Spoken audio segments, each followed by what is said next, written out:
Ano lang kami, total marami naman kayo doon. Masama bang hingin ko yun? Ito, sino taga Maynila? Taas ang kamay, taga Maynila. Taas yung kamay nyo, taas yung lang. Masama ba namang hingin ko on your behalf? Yung dating atin, at hindi ko nahiningi yung pag-aari. Ang akin na lamang, may magamit tayo. So mapapansin mo, Attorney Joey Lina, Senador, we're not after who owns it. Ano lang yun, yabang lang yun eh.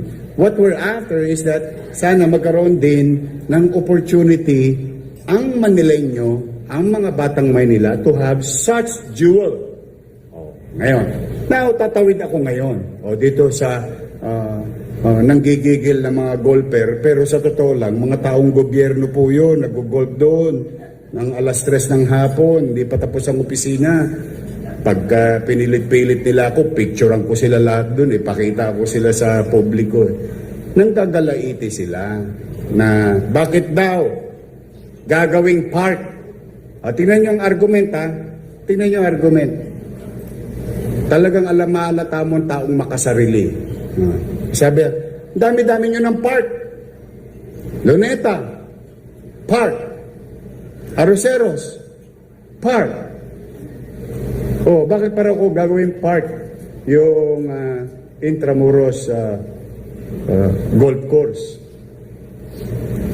These are sorry ako sometimes I call a spade selfish comments.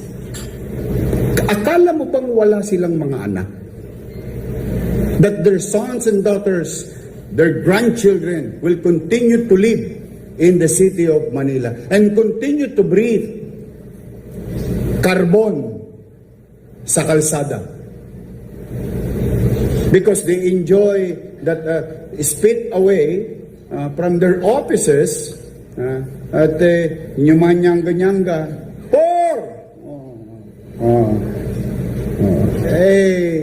sa akin lamang po. I don't want to offend anybody, but when you put up an argument, you make sure, lalo't public domain or public property, you always look at the bigger picture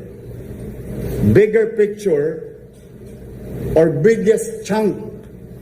When you create a program, a project, ang target mo lagi, in a perfect world like Disneyland, the world of make-believe, 100%. In the real world, 50% plus 1 lang. Greater number. Minimum requires sa sarili mo. Yung pakikinabangan ng higit na nakararami.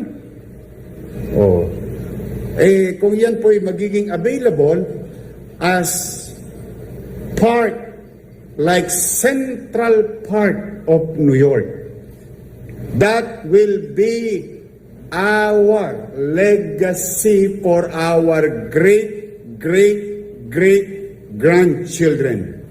And with this, bagay na bagay, dahil ang Intramuros, particularly ang wall, is the fortress of Manila, defending this country, defending this city. And we today, as leaders, we are going to defend our people and our next generation to the threat of danger from our environment. So that's why